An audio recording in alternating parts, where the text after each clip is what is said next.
Zdravo svima, dobrodošli u još jedan video na mom kanalu.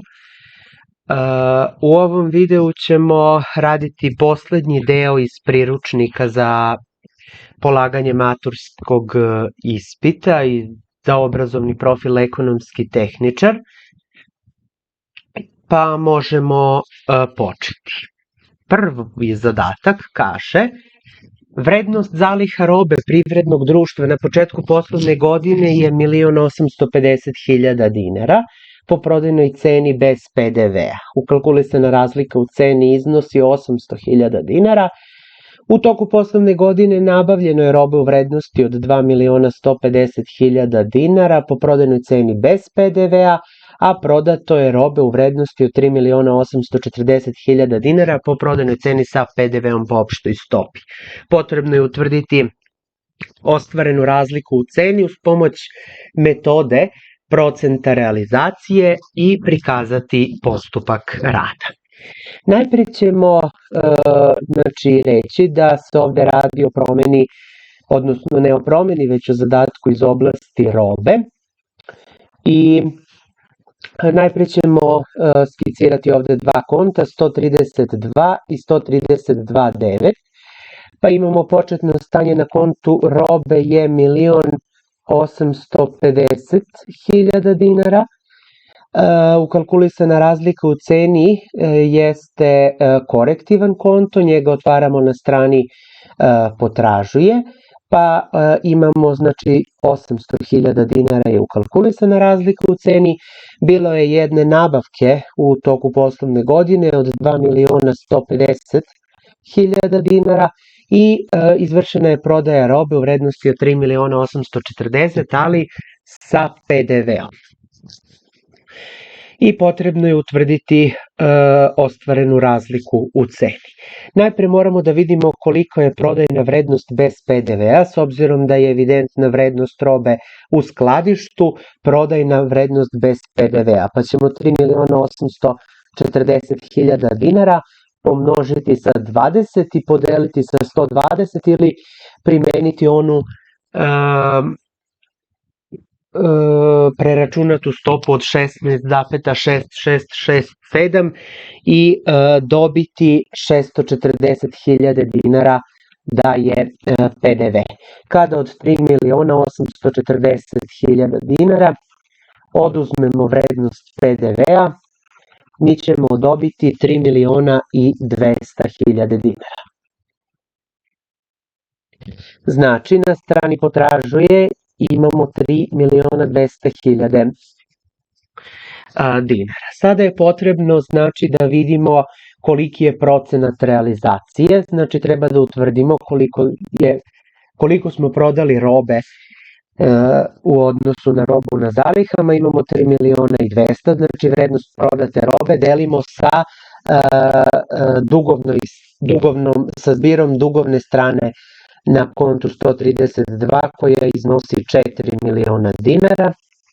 Znači 3.200.000 kroz 4 miliona i to množimo sa 100 da bismo dobili procenat. I kada sve to izračunamo dobijamo 80%. Znači, mi smo prodali robu u vrednosti od 80%. Tih 80% potrebno je primeniti na kalkulisanu razliku u ceni, znači 800.000 dinara množimo sa 80% i dobijamo da je to 640.000 dinara. I to bismo proknjižili na strani duguje, znači ostvarenu razliku u ceni. Prema tome, iznos ostvarene razlike u ceni je, ja sam ovde nešto napravio previd, pa je to znači 640.000 dinara. Drugi zadatak kaže: prema godišnjem finansijskom izveštaju akcionarsko-trgovinsko privredno društvo je ostvarilo dobit u ukupnom iznosu od 1.000.000 dinara. Skupština akcionara donela je znači odluku da se nakon oporezivanja dobiti po stopi od 15% ostvarena neto dobit raspodeli 30% na dividende, a ostatak će se investirati u privredno društvo, odnosno imat ćemo onaj neraspoređeni dobitak i potrebno je izračunati iznos uvećanja sopstvenog kapitala uz prikaz postupka rada. Znači, imamo vrednost dobitka 1.000.000 dinara, to ćemo pomnožiti sa porezom koji je potrebno platiti, znači 15% i dobiti 850.000, odnosno porez je 150.000 dinara, ajmo ovako, znači 150.000 dinara, kada od 1.000.000 oduzmemo 150.000 dinara, dobit ćemo 850.000 dinara. I to je taj neto dobitak koji je moguće raspoređivati. Kaže da je od tog neto dobitka potrebno raspodeliti 30% na dividende, znači 850.000 puta 30%, to je 255.000 dinara i ostatak 850.000 dinara minus 255.000 dobijamo iznos od 595.000 dinara. Znači, to je taj neto dobitak koji će se investirati u privredno društvo. Znači, iznos uvećanja sopstvenog kapitala privrednog društva iznosi 595.000 dinara. Naredni zadatak kaže: u trgovinskom privrednom društvu u toku tekuće godine nastali su sledeći rashodi i prihodi. Pa imamo poslovni prihodi u iznosu od 12.000.000 dinara, poslovni rashodi su 7.200.000 dinara, finansijski rashodi 3.600.000 dinara i ostali rashodi su 1.300.000 dinara. Na osnovu ovih podataka odrediti vrstu i iznos rezultata poslovanja trgovinskog privrednog društva na kraju tekuće godine. Ovo je jedan vrlo jednostavan zadatak gde znači potrebno zasniva se na sabiranju i oduzimanju, znači od 12.000.000 potrebno je znači oduzeti poslovne rashode u vrednosti od 7.200.000 dinara, zatim je potrebno oduzeti finansijske rashode od 3.600.000 dinara i ostale rashode znači u vrednosti od 1.300.000 dinara i sve to kada oduzmemo dobijamo minus 100.000, odnosno rezultat koji je preduzeće ostvarilo, znači jeste gubitak u iznosu od 100.000 dinara. Naredni zadatak kaže: vrednost ukupne imovine privrednog društva je 1.200.000 dinara. Sopstvena sredstva privrednog društva iznose 2/3 vrednosti ukupne imovine. Koliko su obaveze tog privrednog društva? Znači, ovde je potrebno posmatrati pasivu bilansa stanja, jer je vrednost ukupne imovine, znači 1.200.000 dinara, 1.200.000 dinara, znači kada 1.200.000 dinara pomnožimo sa 2 i podelimo sa 3, mi ćemo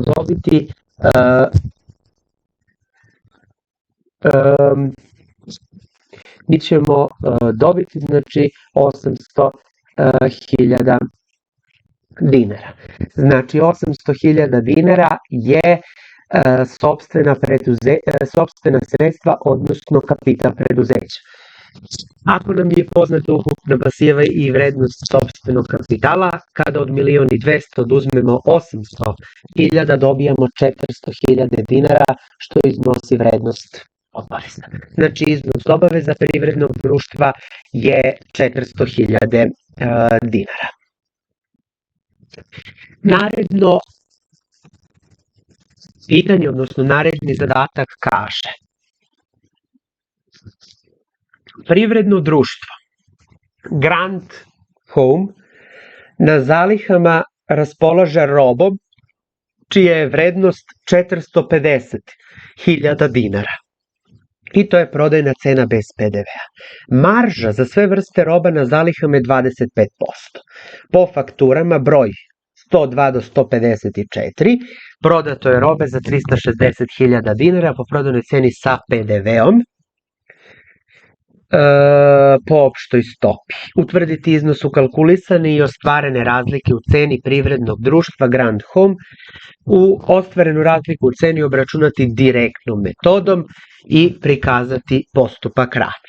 Znači, ovde ćemo takođe skicirati konto, znači roba i znači imamo 132 i 132,9 ukalkulisana razlika u ceni.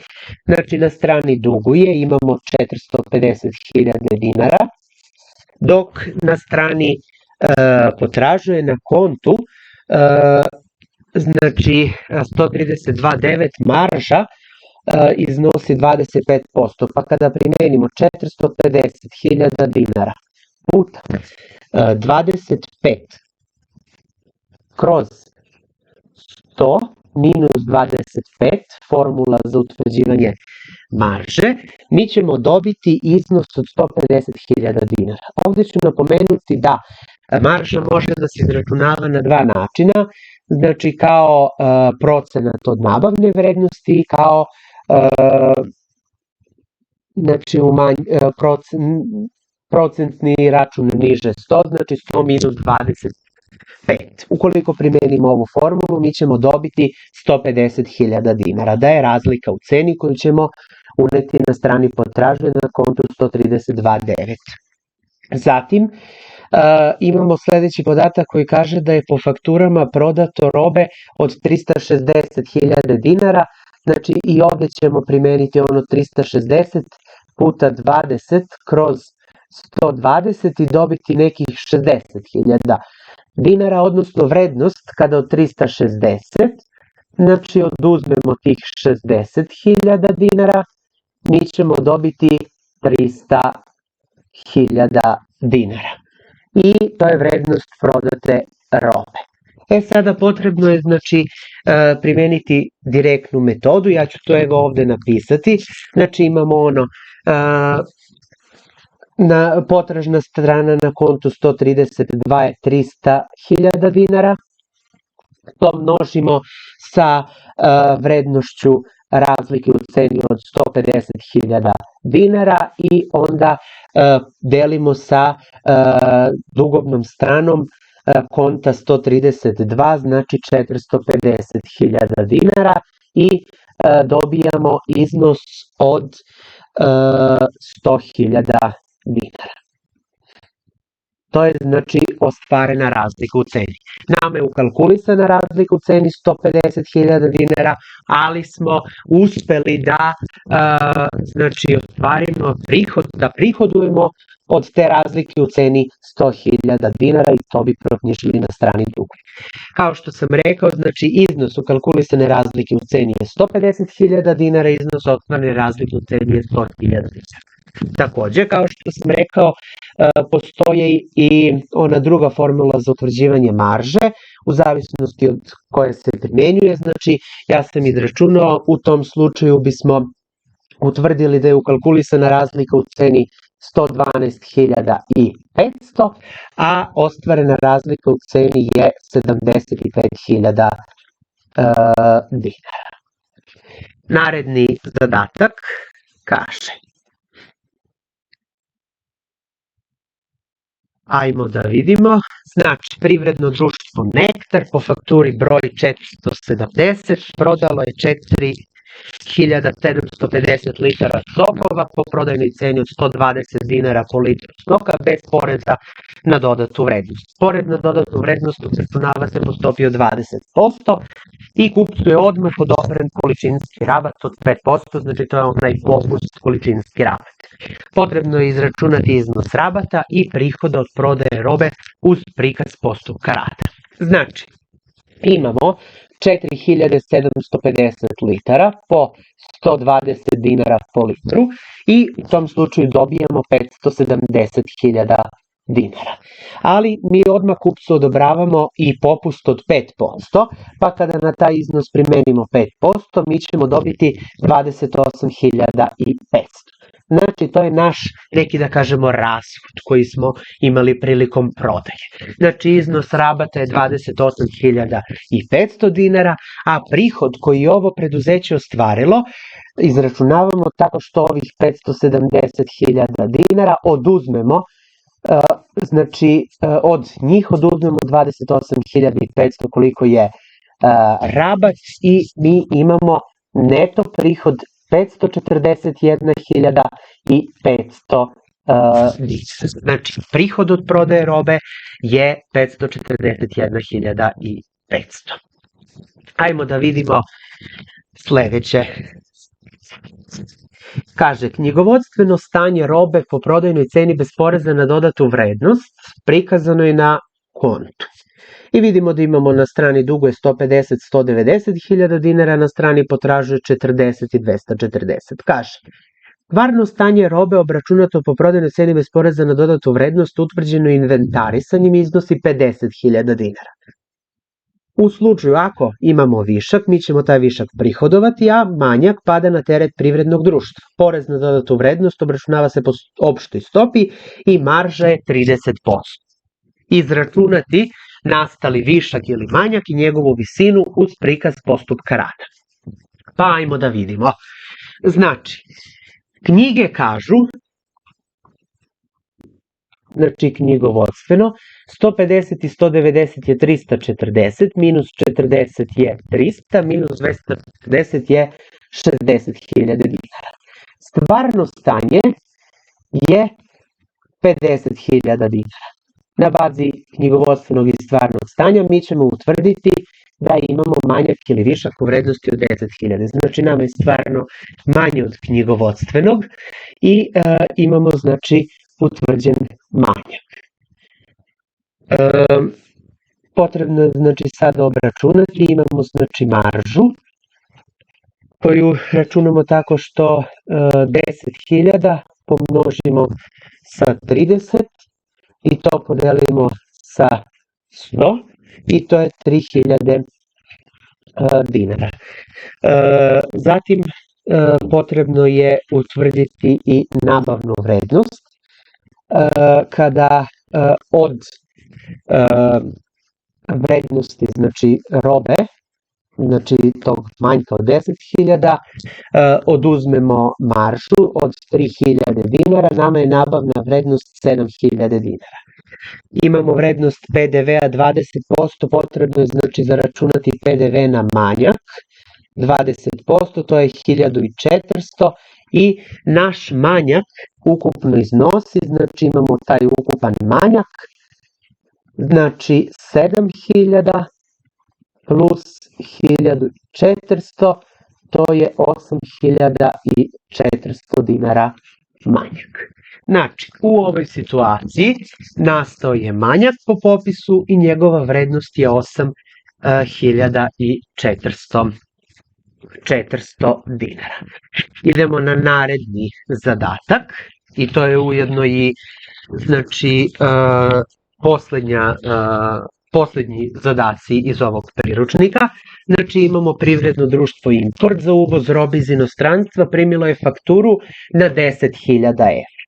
Na dan prijema fakture srednji kurs bio je 117,1717, ali kada smo platili obavezu po fakturi, kurs je rastao i narastao do 118,0925. I potrebno je da vidimo kakva je kursna razlika i da je obračunamo. Pa ovako, imamo, znači, faktura nam glasi na 10.000 evra, najpre srednji kurs, znači, množimo sa 117,1717 i dobijamo da je to 1.171.717 dinara. to je znači faktura. A mi treba da platimo dug po kursu od 118,0925. I to kada pomnožimo dobijamo 1.180.925. Na bazi ove razlike imamo nekih 9.208 dinara. Da li je to pozitivna ili negativna kursna razlika? Pa kada smo dobili račun, kurs je bio niži. Kada plaćamo račun, kurs je viši. To je za nas loše. Znači, treba da platimo dobavljaču sada više i to je negativna kursna razlika u iznosu od 9.208 dinara. Sledeći zadatak kaže, privredno društvo voće produkt obavlja promet voća i na svom analitičkom računu robe jabuke zlatni deli 6, evidencija po nabavnoj ceni je sledeća. Znači imamo 2000 kg po 10 dinara, 1000 po 90, 2000 po 70. Prodato je 3500 kg jabuka sorte zlatni deli 6.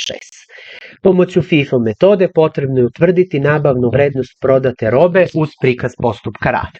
FIFO metoda se zasniva na tome da se roba ili materijal izda iz skladišta onako kako je primljen po toj ceni. Znači, mi treba da prodali smo 3500 kg jabuka, znači pomnožit ćemo ove 2000 sa 80 dinara, to je znači 160.000 dinara, zatim 1000 kg množimo sa 90 dinara, to je znači 90.000 dinara i ostatak od 500 kg pomnožit ćemo znači sa cenom od 70 dinara i to je 35.000 dinara.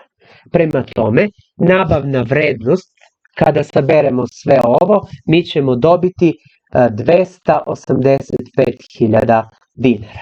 Znači, mi smo potrošili i ove prve količine i ove druge količine i iz ove prve partije smo potrošili celokupan iznos, iz druge partije, a iz treće partije smo potrošili znači 500 kg, ostalo je još 1500 kg jabuka na zalihama. Znači, nabavna vrednost prodate robe za jabuke sorte je 285.000 dinara, znači po toj vrednosti ćemo mi iskazati znači na kontu 501 nabavna vrednost prodate robe, na strani dugu je 285.000 dinara, odnosno na strani potražuje na kontu 132 285.000 dinara. I za kraj još jedno pitanje kaže, pored navedenih vrsta sredstava i izvora sredstava u levoj koloni na praznu liniju uneti odgovarajući broj iz desne kolone njihove pripadnosti sredstvima ili izvorima sredstava. Pa da počnemo, znači imamo najpre licence. Šta su znači licence? To su znači osnovno spadaju u osnovno sredstvo, znači u sredstva, pa upisujemo broj 1.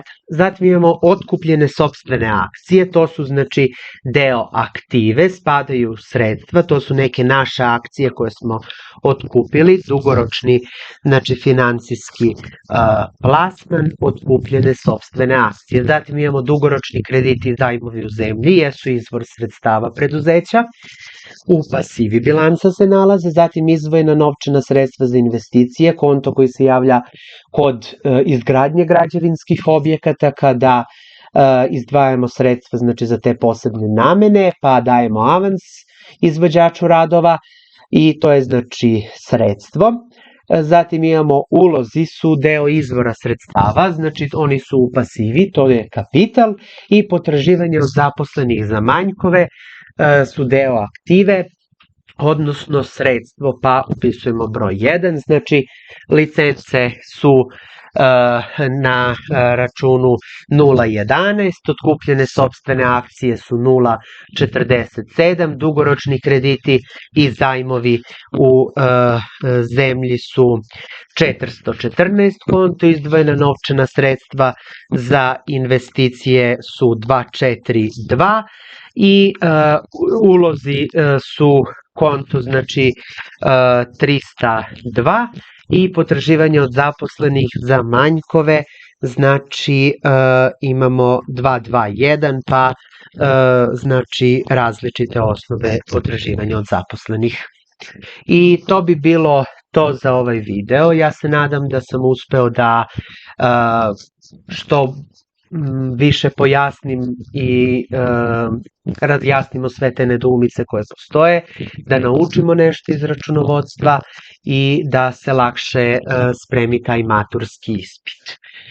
Ukoliko postoje neka pitanja, tu su komentari, tu su mail adrese, tu znači društvene mreže, pa možete se javiti i možemo prodiskutovati o nekoj oblasti iz računovodstva. To bi bilo to.